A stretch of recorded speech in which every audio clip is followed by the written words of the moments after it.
ఈరోజు బీహార్లో ఏ విధంగా అయితే మేము అతి పెద్ద మెజారిటీ నమోదు చేసుకున్నామో దాన్ని మళ్ళీ రిపీట్ చేస్తాం. రాబోయేటువంటి స్థానిక సంస్థల ఎన్నికల్లో ఆంధ్రప్రదేశ్లో అతి పెద్ద విజయంతో కూటమి ప్రభుత్వం తన సత్తా నిరూపించుకుంటుందనే నమ్మకం నాకుంది. ఆదోనిలో కూడా రాబోయే రోజుల్లో స్థానిక సంస్థల ఎన్నికల్లో పూర్తిగా వన్ సైడ్ ఉండే విధంగా ప్రజలందరూ కూడా ఎన్డీఏ పార్టీ వైపున, ఎన్డీఏ ప్రభుత్వం వైపున నరేంద్ర మోదీ గారి నాయకత్వంలో, గౌరవ ముఖ్యమంత్రి చంద్రబాబు నాయుడు గారి నాయకత్వంలో, పవన్ కళ్యాణ్ గారి నాయకత్వంలో తప్పనిసరిగా స్థానిక సంస్థలు అన్నింటిలో గెలుస్తాం. నేటికి ఆదోనిలో కూటమి నాయకులు కొంతమంది విమర్శలు చేస్తున్నారు. దీన్ని ఏ రకంగా తీసుకోవచ్చు సార్? అంటే మా మధ్యన ఇంకా సఖ్యత లేదు, సమానంగా రావడం లేదని చెప్పేసి ఇంకా చాలా మంది కూడా అసంతృప్తి వ్యక్తం చేశారు సార్. రీసెంట్ గా నిన్న కూడా కొంతమంది పబ్లిక్ గానే మీటింగ్ లోనే చేశారు. కూటమిలో 3 పార్టీలు 30 వర్గాలు ఉన్న సందర్భంలో సహజంగానే అక్కడక్కడ ఇటువంటి మాటలు రావడం సాధారణమే. అవేం పెద్ద సీరియస్ గా పట్టించుకోవాల్సిన అంశాలు కాదు. దాన్ని సులభంగా అధిగమిస్తాం. ఈ రాబోయే రోజుల్లో కూటమి బలంగా ఉంటుంది. కూటమి నాయకత్వంలో బ్రహ్మాండంగా విజయాలు సాధించే రోజులు దగ్గరలోనే ఉన్నాయి. ప్రతి చిన్న విషయాన్ని కూడా, ఎందుకంటే ఇది ఒక పార్టీ కాదు, 3 పార్టీలు, 30 గ్రూపులు, దానికి సంబంధించిన నాయకులు, ఇంతమంది వాళ్ళ ఆలోచన విధానంతో ఎవరో ఒకరిద్దరు మాట్లాడినంత మాత్రాన దాన్ని అసంతృప్తిగా చూడడానికి వీల్లేదు. ఎవరో 4 కామెంట్లు చేసినంత మాత్రాన అది ఎఫెక్ట్ ఇచ్చేది ఏమీ కాదు. ప్రజలు మా వైపున ఉన్నారు. ప్రజలు మా నాయకత్వాన్ని కోరుకుంటా ఉన్నారు. ఎన్డీఏ ప్రభుత్వం, నరేంద్ర మోదీ గారు, చంద్రబాబు నాయుడు గారు, పవన్ కళ్యాణ్ గారి నాయకత్వంలో అన్ని ఎలక్షన్లు రాబోయే 25 సంవత్సరాలు ఈ రోజు ఈ రాష్ట్రంలో అధికారంలో ఉంటామని, ప్రజలకు సేవ చేసుకుంటామని మాత్రం తెలియజేస్తాను. విజయోత్సవాలు బీహార్ రాష్ట్రంలో ఎన్డీఏ కూటమి ఘన విజయం సాధించిన సందర్భంగా ఈరోజు కార్యకర్తలందరూ కూడా, ప్రజలందరూ కూడా సంతోషాన్ని వెళ్లిపుచ్చుతా ఉన్నారు. కని విని ఎరుగని విజయం, ఎప్పుడూ ఊహించని విజయం. ఎన్నో విమర్శలు చేస్తూ బీహార్ లో భారతీయ జనతా పార్టీతో పాటుగా ఉన్నటువంటి కూటమి ఓడిపోతుంది, ఎన్డీఏ కూటమికి ఓటమి తప్పదు అని విశ్లేషకులందరూ చేసినటువంటి పెద్ద ఆలోచనలని తలకిందులు చేస్తూ ఈరోజు ఆ బీహార్ రాష్ట్రంలో విజయకేతాన్ని ఎగలవేశాం. ఎన్డీఏ ప్రభుత్వాన్ని ఏర్పాటు చేయబోతా ఉన్నాం.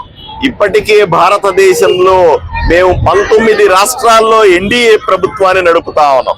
ఈ రోజు మరొక్క రాష్ట్రాన్ని మేము యాడ్ చేసుకుని 20 రాష్ట్రాలలో ఎన్డీఏ ప్రభుత్వాన్ని సుమారుగా 75% భారతదేశంలో ఉన్న అన్ని రాష్ట్రాల్లో కూడా ఎన్డీఏ ప్రభుత్వాన్ని నడుపుతా ఉన్నాం.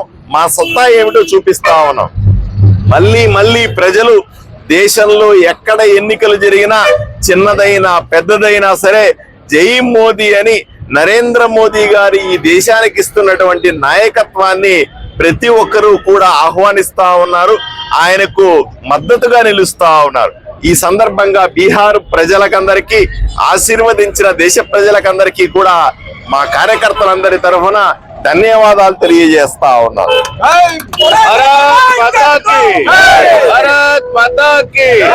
నరేంద్ర మోడీ గారి నాయకత్వం అమిత్ షా చూస్తా ఉన్నారు. ఎన్డీఏ ప్రభుత్వాలు ఏ రాష్ట్రంలో నిలిచినా సరే పేద, బడుగు, బలహీన వర్గాలకు మద్దతుగా నిలుస్తా ఉన్నాయి. ఇచ్చిన హామీలన్నీ నిలబెట్టుకుంటా ఉన్నాం. ఈ రోజు ప్రజలందరూ ఒకటే భావిస్తా ఉన్నారు. ఎన్డీఏ ప్రభుత్వం, నరేంద్ర మోడీ నాయకత్వంలో ఉన్నటువంటి నరేంద్ర మోదీ నాయకత్వంలోని ఎన్డీఏ ప్రభుత్వాలు మాత్రమే ప్రభుత్వాలన్నీ కూడా బ్రహ్మాండంగా నడుస్తా ఉన్నాయి.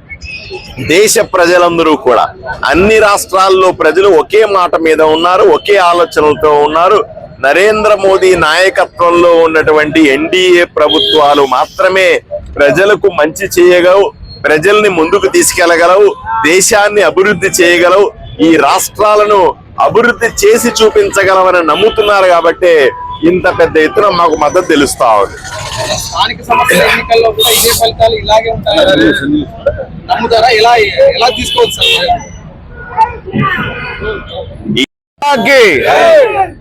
ఈరోజు బీహార్ ఎన్నికల్లో ఏదైతే దేశం మొత్తం మీద కూడా ఈ ఎన్నికల్ని విశేషంగా చూస్తా ఉన్నాయి.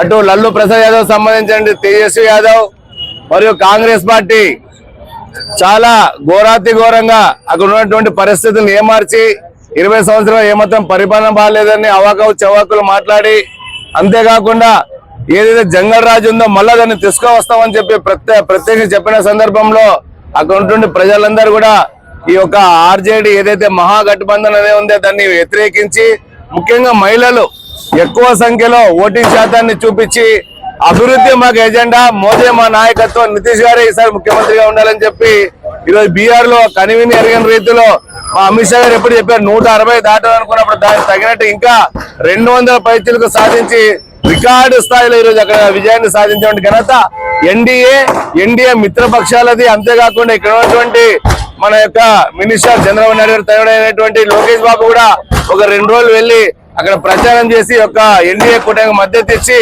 ఈ యొక్క విజయంలో వారు కూడా కీలక పాత్ర పోషించినందుకు ఎన్డీఏ సభ్యులందరూ కూడా ఆధునిక శాఖ తరఫున ధన్యవాదాలు తెలియజేసుకుంటూ ఈ యొక్క ఎన్డీఏ కూటమి ఇలాగే జరిగి అభివృద్ధి బాగా జరగాలని చెప్పి కోరుతున్నటువంటి ప్రజలకి ఇది ఒక మంచి అవకాశం. కాబట్టి కాంగ్రెస్ రాబోయే రోజుల్లో స్థానిక పార్టీల కంటే కిందికి జారుతున్న సందర్భం మనం చూస్తున్నాం. భారత్ మాతాకి.